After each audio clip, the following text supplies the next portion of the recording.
नमस्कार, मैं रवीश कुमार। यह उस विकास की कहानी नहीं जिसकी बात प्रधानमंत्री मोदी दिन रात करते हैं, बल्कि उस विकास की कहानी है जिसकी तलाश अमेरिका को है।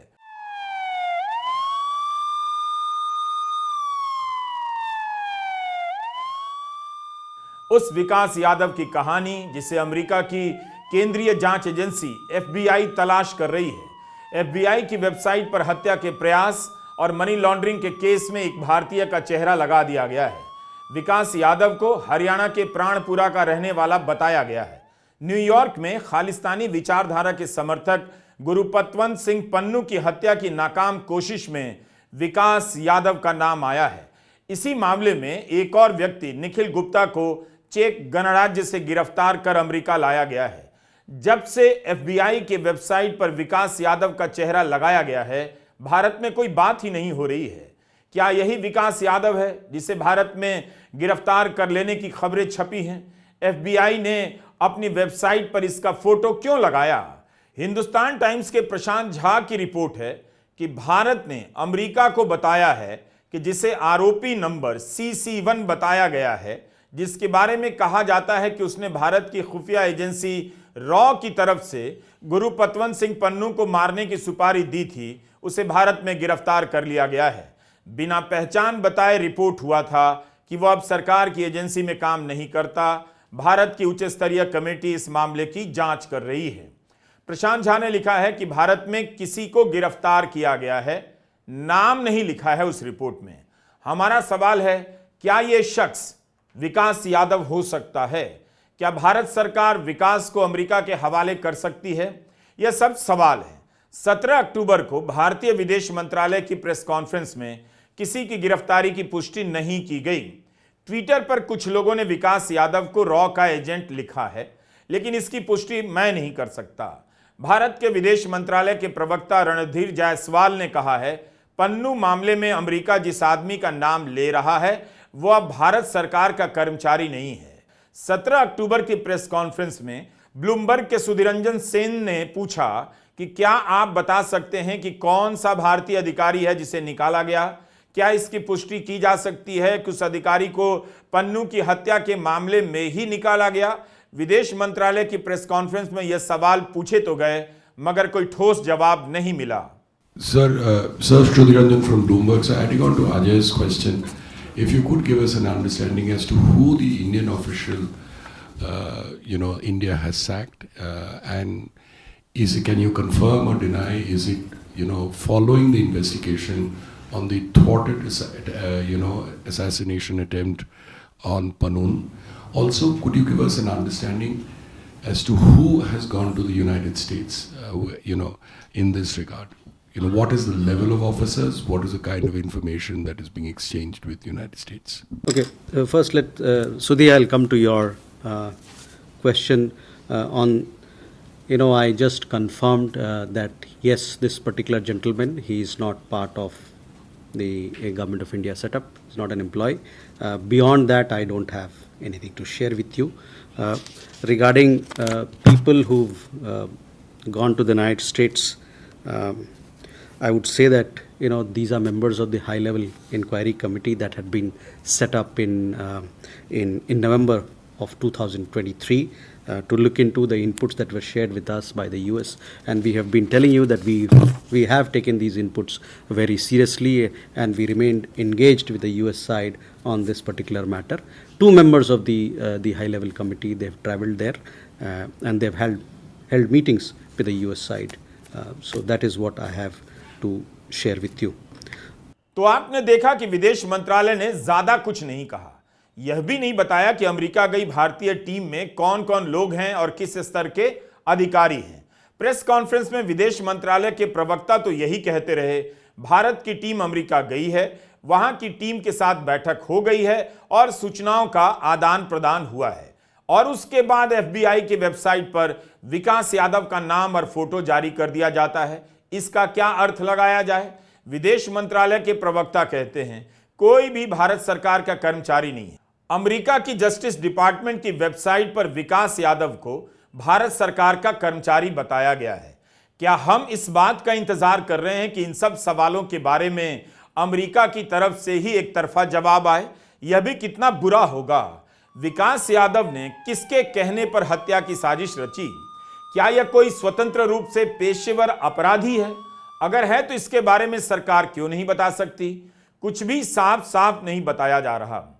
अमेरिका ने कनाडा की तरफ प्रेस कॉन्फ्रेंस तो नहीं की, ना आरोप लगाए, लेकिन इस मामले में उसने जांच में तेजी लाई और अब कोर्ट की प्रक्रिया भी तेज गति से आगे बढ़ रही है। अगर कनाडा ने इसी तरह का फोटो अपनी वेबसाइट पर डाला होता, विकास यादव को सरकारी कर्मचारी कहा होता, क्या तब भी भारत का विदेश मंत्रालय चुप रहता, कोई प्रतिक्रिया नहीं देता? विकास यादव और निखिल गुप्ता पर भाड़े पर हत्या की साजिश करने के आरोप हैं, जिसके लिए अधिकतम 10 साल की सजा हो सकती है। साथ ही मनी लॉन्ड्रिंग और हत्या की साजिश रचने के आरोप हैं, जिसके लिए अधिकतम 20 साल की जेल हो सकती है। अमेरिका में केंद्रीय जिला न्यायालय के न्यायाधीश द्वारा अमेरिकी न्याय के दिशा निर्देशों और अन्य वैधानिक कारकों पर विचार करने के बाद सजा सुनाई जाएगी। 2014 के पहले का मीडिया होता तो दर्जनों कैमरे हरियाणा के प्राणपुरा पहुंच गए होते, जहां का विकास यादव बताया जा रहा है। अमेरिका ने अपनी वेबसाइट पर लिखा है, प्राणपुरा में इतने ओबी वैन, आउटडोर ब्रॉडकास्ट वैन पहुंच गए होते तो वहां पांव रखने की जगह नहीं होती। लेकिन जगह का नाम देने के बाद भी अमेरिका जगह भी बता रहा है, व्यक्ति का नाम भी बता रहा है, और वहां से, उसके गांव से, उसके कस्बे से कोई लाइव नहीं कर रहा है।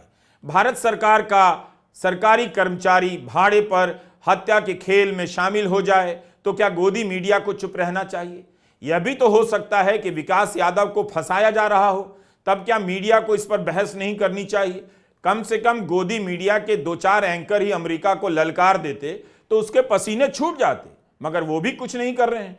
कोई जरूरी नहीं है कि अमेरिका ने जो कहा है, वहां जिस तरह के आरोप लगे हैं वही मान लिया जाए, लेकिन जब वहां की सबसे बड़ी जांच एजेंसी ने किसी भारतीय का नाम और फोटो अपनी वेबसाइट पर डाल दिया है, तब इस तरह की चुप्पी संदेह पैदा करती है। अप्रैल 2024 में वॉशिंगटन पोस्ट की एक रिपोर्ट आई कि विक्रम यादव नाम का एक व्यक्ति पन्नू को खत्म करने की साजिश में शामिल है, जिसे सीधे तत्कालीन रॉ प्रमुख सामंत गोयल ने अधिकृत किया है। उस समय भारत ने इन आरोपों का जोरदार खंडन किया था और कहा था कि यह रिपोर्ट अवांछित है और इस गंभीर मामले में अनाप शनाप बातें करती है, यानी एक अनुचित और निराधार आरोप लगाए गए हैं।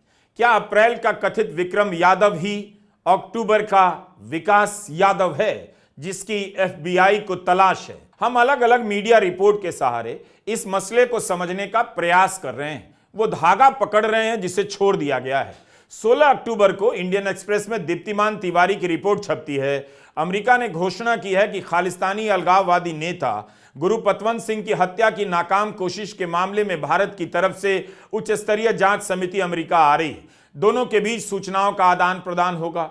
तो फिर ऐसा क्या हुआ कि अचानक से विकास यादव का फोटो, नाम FBI ने अपनी वेबसाइट पर डाल दिया, जबकि इस मामले को सर्वोच्च स्तर पर G20 की बैठक के दौरान अमेरिका के राष्ट्रपति जो बाइडेन और प्रधानमंत्री मोदी की मुलाकात के दौरान भी उठाया गया था।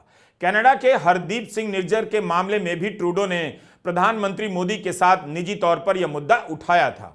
कहीं ऐसा तो नहीं कि भारत ने कनाडा को किनारे कर केवल अमेरिका से इस मामले में सहयोग करने में चूक कर दी, क्योंकि दोनों ही मामले का पर्दाफाश तो अमेरिका से ही हुआ है। कुलभूषण जाधव का प्रसंग याद कीजिए। पाकिस्तान की जेलों में बंद जाधव को मौत की सजा सुना दी गई। 2017 में भारत सरकार हेग स्थित अंतर्राष्ट्रीय अदालत चली गई।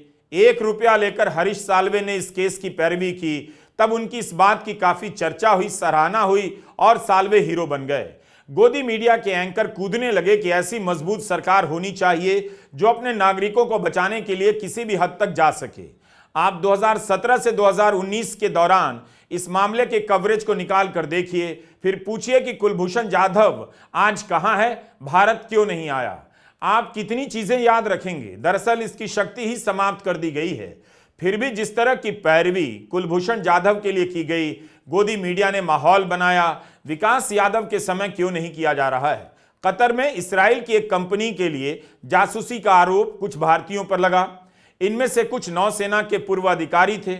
जब इनके परिवार वालों ने और प्रिंट मीडिया के एक दो पत्रकारों ने इनकी खबर को छापा, तब जाकर विपक्ष भी सक्रिय हुआ और सरकार भी। गोदी मीडिया ने अभियान नहीं चलाया था। भारत सरकार की सक्रियता से असर हुआ उस मामले में और कतर में गिरफ्तार 8 लोग रिहा भी हुए। फिर विकास यादव के समय में ऐसी उलझन क्यों दिखाई दे रही है? हरियाणा तो बहुत दूर नहीं है। अगर अमेरिका हरियाणा का प्राण पूरा लिख रहा है तो वो जगह खोजी जा सकती है। विकास के माँ बाप से पूछा जा सकता है उन्हें विकास का भविष्य कैसा दिखता है। विकास के पड़ोसी का इंटरव्यू चल सकता है। विकास जहां पर ढाबे में खाना खाता था उस ढाबे के मालिक से भी इंटरव्यू चल सकता है। गोदी मीडिया इस मामले में एक्सपर्ट है। इस मामले में सरकार को ही ज्यादा बोलना चाहिए वैसे, ताकि पता चले क्यों इस घटना को लेकर अमेरिका इतना सक्रिय है। यह सही है कि दूसरे देश की धरती पर हत्या के मामले में अमेरिका किसी को लेक्चर ना दे, अच्छा है, लेकिन क्या इसी से सारी बातें पूरी हो जाती हैं? यह दलील क्यों दी जा रही है? क्या यह मानकर दी जा रही है कि विकास यादव ने सरकार की तरफ से यह काम किया? सोच लीजिए, अगर सरकार कहती है कि विकास यादव रोग एजेंट है, भारत सरकार का कर्मचारी नहीं है, तो फिर इस दलील का क्या मतलब? क्यों यह दलील लाई जा रही है कि अमेरिका या इस्राइल का नाम दूसरे देश की सीमा में घुसकर हत्या करने के मामले में आता रहता है?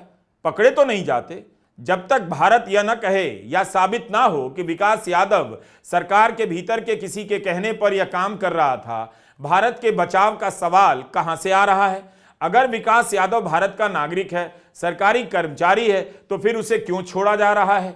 क्यों नहीं विकास यादव की रक्षा में बड़े बड़े वकील लगाए जा रहे हैं? क्यों नहीं विदेश मंत्रालय प्रेस कॉन्फ्रेंस कर कनाडा की तरह अमेरिका के बारे में बयान दे रहा है? बाकायदा अमेरिका के जस्टिस डिपार्टमेंट की वेबसाइट पर प्रेस रिलीज है। विकास यादव के बारे में जानकारी है कि 29 साल के एक भारतीय सरकारी कर्मचारी विकास यादव उर्फ विकास उर्फ अमानत के खिलाफ भाड़े पर हत्या और मनी लॉन्ड्रिंग के आरोप दायर करने की घोषणा की गई है। न्यूयॉर्क शहर में एक अमेरिकी नागरिक की हत्या की नाकाम साजिश के संबंध में यादव पर न्यूयॉर्क के दक्षिणी जिले के लिए अमेरिकी जिला न्यायालय में मुकदमा दायर किया गया है। यादव के कथित सह साजिशकर्ता 53 साल के निखिल गुप्ता पर पहले ही आरोप लगे थे और उन्हें चेक रिपब्लिक से गिरफ्तार कर अमेरिका लाया गया। विकास यादव अभी भी फरार है।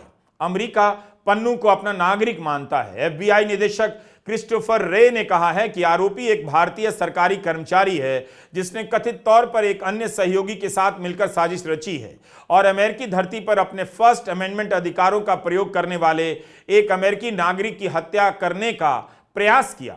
FBI अमेरिका में रहने वाले लोगों के खिलाफ हिंसा या अन्य प्रतिशोधात्मक कार्रवाई को बर्दाश्त नहीं करेगी।